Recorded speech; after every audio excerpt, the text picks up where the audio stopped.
चीखो नहीं, भोजराज कंस का शासन है, नंद बाबा की जागी नहीं।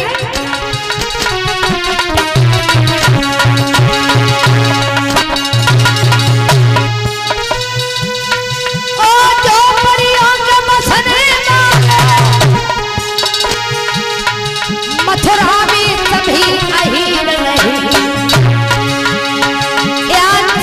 तेरी चली पाएगी नंद बाबा की जागीर नहीं।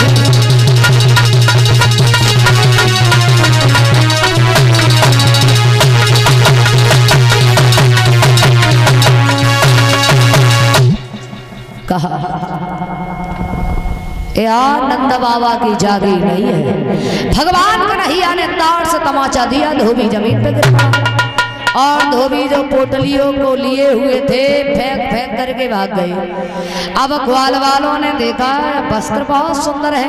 अब राजा महाराजा के वस्त्र कम देखे तो हते ना इस उल्टे सीधे पहनने लगे हैं कि जामे का पाजामा माना, पाजामा जामा बना लिया, साफे की साफा कर डाली, रूमाल कमर से बांध लिया। उल्टे सीधे वस्त्र पहनने लगे हैं। तो दर्जी आया, सभी के वस्त्र फिट गए, भगवान ने आशीर्वाद दिया, दर्जी वहां से चला जाता है।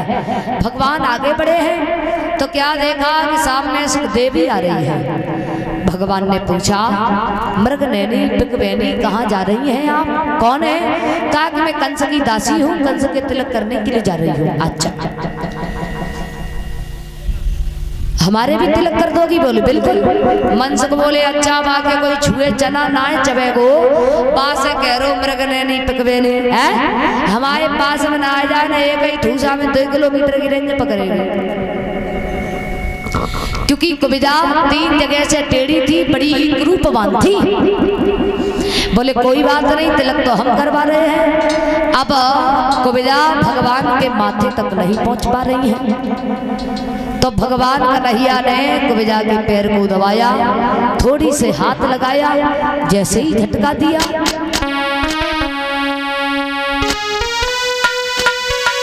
कि मोहन का हाथ लगाते ही को बड़ी मिटकी छवि मान रही, अब फट गया यकायक पर्दा सा कोई दासी पे।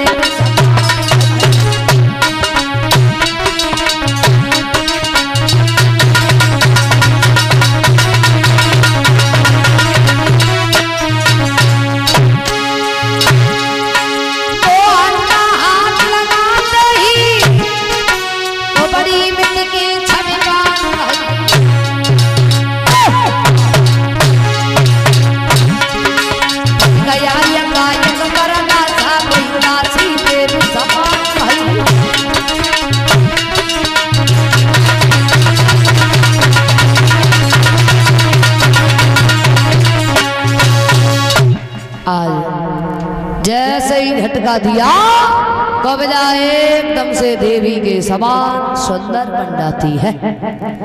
और जैसे ही महाराज कुबिजा सुंदर बन गई,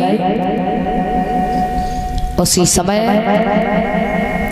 सभी के तिलक किए हैं। भगवान कन्हैया के भी तिलक किया है, सभी ग्वाल वालों के तिलक किया है। और भगवान ने कहा कि जाओ कुबिजा, बाद में आकर के मिलेंगे। कुबिजा वहां से चली जाती है। अब भगवान आगे बढ़े हैं तो जहां पर पहरेदार खड़े हुए थे, भगवान बोले हमें अंदर जाना है। कहा कि आज कोई भी अंदर प्रवेश नहीं कर सकता, भोजराज कंस का कहना है। भगवान बोले हमें अंदर जाने से कोई रोक नहीं सकता कि हम झुके और इस कदर झुके जैसे भेड़ी झुकी जाती है।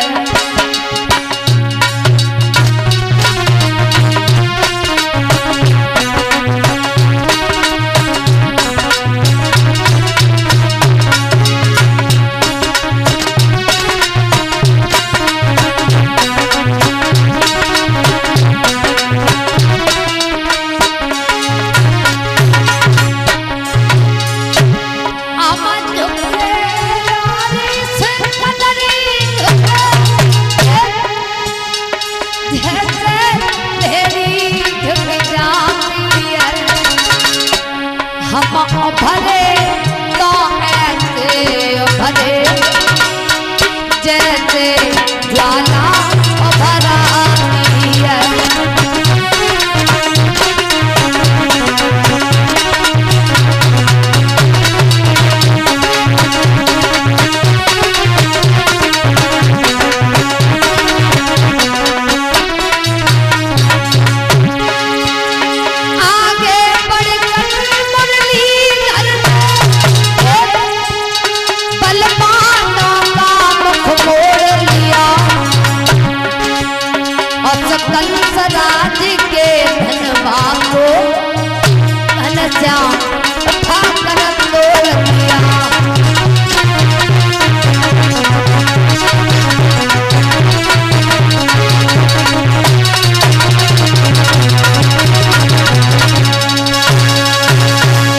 आज इधर उद्धार किया है भगवान ने, अंदर पहुंचे हैं जहां पर धनुष रखा हुआ था उस धनुष को तोड़ दिया है। भगवान कन्हैया ग्वाल वालों को लेकर के नंद बाबा के पास आए हैं, विश्राम किया है। इधर कंस को खबर मिली है कि धनुष टूट गया, तुरंत ही भीलवान को दरवाजे पर खड़ा कर दिया और कुबलिया पीड़ हाथी को भी दरवाजे पर खड़ा कर दिया है। ये वही हाथी था जो मगध देश के राजा जरासंध ने जब अस्थि प्राप्ति अपनी बेटियों का विवाह किया था तो ये दहेज में दिया था। ये बड़ा ही बलवान हाथी था तो दरवाजे पर खड़ा करवा दिया है। तो भगवान कन्हैया ग्वाल वालों के साथ आते हैं, कहा कि भैया अपने हाथी को अलग कर लो, हमें अंदर जाना है। बोले अंदर जाना है तो हाथी को अलग कर दो, अंदर चले जाओ। अब भगवान कन्हैया बलराम और भीलवान हाथी में युद्ध हो रहा है कि हम यदुवंशी कहलाते, कह दे तो रंग दिखाई डाले, कह दे पसली पसली करके तेरे हाथ की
सबरिया सभा में घुस आया, अब तो करके द्वारों साफ, सबरिया सभा में घुस आया।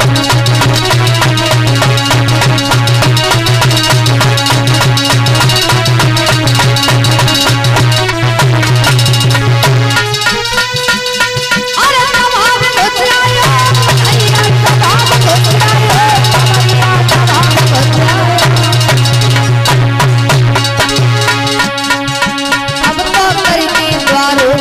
सबरिया सभा में घुस आया।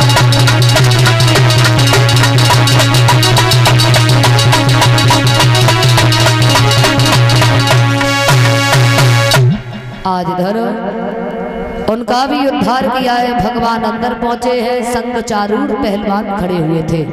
कहा कि आपको हमसे भी युद्ध करना पड़ेगा। आज संग चारूढ़ पहलवानों से युद्ध हुआ, उनका भी उद्धार किया। भगवान अंदर पहुंचे हैं जहाँ कंस 100 फीट की ऊंचाई पर बैठा हुआ था। जैसे ही कृष्ण और बलराम को देखा, आवाज लगाई है, पकड़ो मारो। अरे ये दोनों अंदर आ चुके हैं। लेकिन वहां कोई नहीं बचा। आज भगवान कन्हैया ने कंस के केसों को पकड़ा, जमीन पर गिरा दिया है, ऊपर बैठ जाते हैं। कंस चिल्ला रहा है,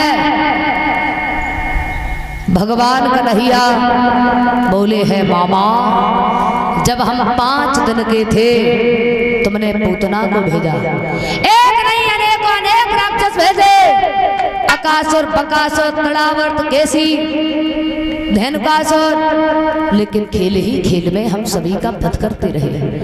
अब तुम मेरे हाथों से नहीं बचोगे। भगवान कंस के घूसा मार मार करके प्राणों को खींच रही है। कंस का वध करने वाले भैया व्यास गद्दी के पास आ जाए।